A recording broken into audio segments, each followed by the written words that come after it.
Ugly game. Yeah, it was. Game. And we've gone after it, and we did yesterday on the postgame show in two different ways. Number one, the game itself, and number two, any type of ramifications. What does it mean down the road and all that? And just, we obviously want to get what you felt. The game obviously sucked, gross. There's nobody who played really well, number one. But number two, they're 5-2, and I think they are in good stead as long as it doesn't, carry over. Yeah, I kind of felt like yesterday, and look, I don't think it's fair to question people's effort in the NFL. And I didn't think it was an effort issue. No. I thought it was kind of some deja vu of what's been bad about this team really the last couple of years. When they've been bad, what's the reason? Defensively, they looked kind of tired to me. I mean, they looked a little tired. After every explosive play, you see guys kind of pointing to the sideline and, like begging for a substitution almost, and guys kind of just walking around. I thought the body language was not good. It's hard to pinpoint. I mean, you look at yesterday's game and you say, okay, the Lions, if they play like that, probably going to lose to anybody they play.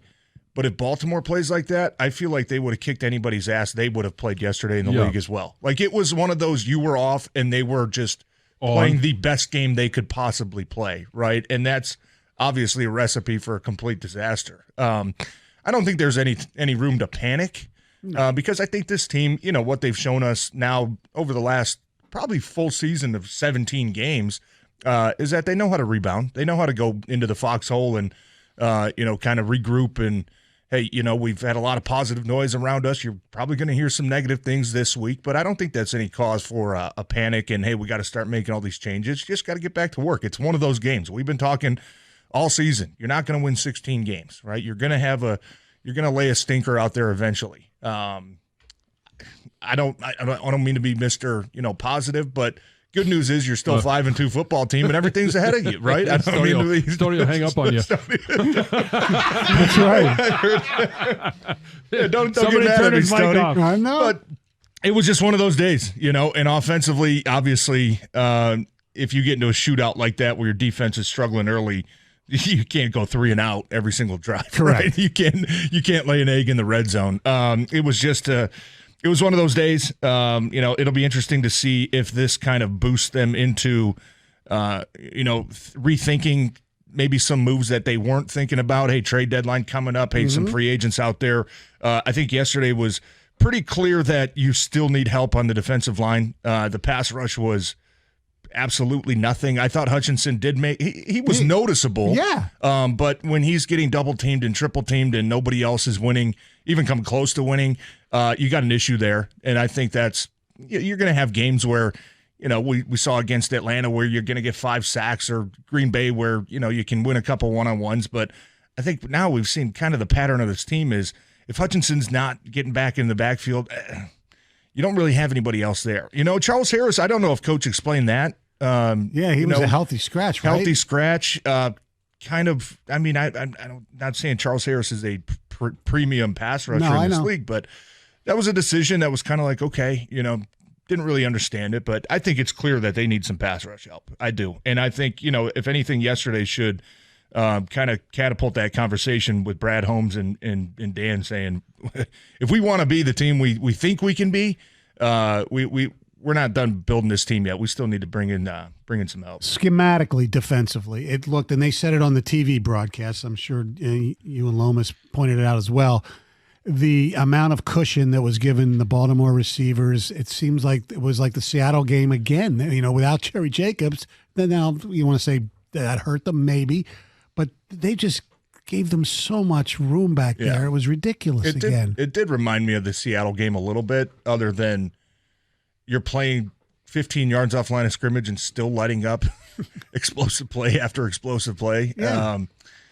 It was concerning because that's the exact same defense that we saw to get them in trouble against Seattle, right? When your pass rush is not getting home and you're playing 15 yards off the line of scrimmage, it's just not marrying up with each other. It's not matching up, because there were times yesterday where I saw Hutchinson beat his guy and get in the backfield, and it didn't matter because the ball's already coming out because they're just giving them these free 8 to 10 yard routes. And it's like you're not giving your guys a chance to get home, right, when you're playing that far off the line of scrimmage. It seemed to me like the game plan yesterday defensively was kind of bend but don't break. We know they're going to get some big plays. We know Lamar's going to make a couple explosives. But when we get into the red zone, hey, that's when we're going to hunker down.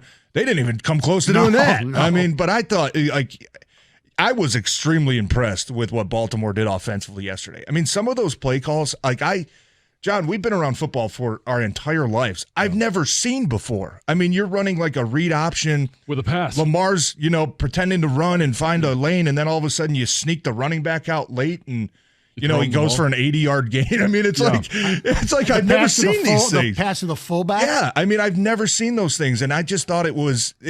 I talked to Anzalone after the game, and I could just tell these guys were like, man. I mean, when you play a quarterback like that, it's pick your poison. Like, do I want to run up and tackle him, and now maybe I'm leaving a guy free? Do I want to hang back, and maybe now I'm giving him an extra 20 yards of room to run, and, his explosiveness, he can beat you either way? Like, that's got to be a tough guy to defend. But there's no excuse. I mean, there's no excuse. I thought thoroughly, they got their ass kicked, and you play long enough. I mean, John, you've been there. I've been there a bunch of times. It's going to happen in this league. It's all about how this team's going to respond this week moving forward, and their track record the last year and a half is kind of told me, hey, there's no reason to panic. I think they're going to get this thing back on the right track. Well, and when they've lost, all right, they lost to Buffalo on Thanksgiving. They responded by beating Jacksonville 40-14. They lost at Carolina. They responded against Chicago 41-10. This year against Seattle, they lost. They responded with a win, not as dramatic as those first two, but they've always been able to respond. They're 13-4 over the past 17 games.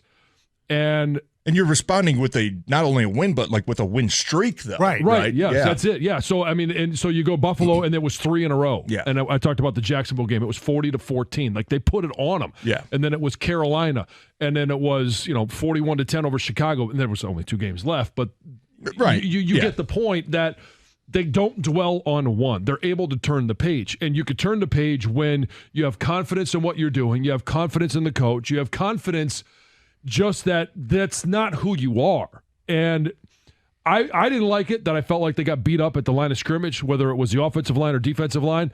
But I have confidence that those guys know that's not who they are. That's not them over 17 games. Yeah, uncharacteristic, I think we could say. I don't think there was anything about that game yesterday where we have to be concerned about, oh no, teams are figuring them out, or oh no, like it was a bad day. Jared Goff, I thought, on the offensive side, thought he was a little bit spooked early. Yeah. Double clutching a lot of throws, wasn't decisive like we've seen him play all season. He's all season. I mean, his biggest improvement in my mind has been driving the ball downfield. When you get one-on-one coverage, give Josh Reynolds a chance to make a play. Give these guys a chance to make a play. And that's been a really good part of their offense. I thought yesterday just too many indecisive plays where you kind of look back and it's a quick play action. Ball should be coming out. Nope, double clutch. Now you're running around, right? And now you're dead. I mean, I didn't think he played great yesterday. But look, anytime you play a defensive line like that and you get hit early, especially, that's going to be in the back of your mind. So, it's kind of hard to blame him, but at the same time, it wasn't. The good part is you can't just look at this and say, I don't know if it's a good part or bad part, but you can't really look at one aspect and say, oh, it's because of that, right? It was just everybody. It was a collective effort. It was collectively bad, and let's just chalk it up to a bad day and hopefully get back to work. Offense, defense, it sucked. The coordinators, I thought, had a bad game. They got beat by Mike McDonald and Todd Monken, and obviously Lamar is unbelievable.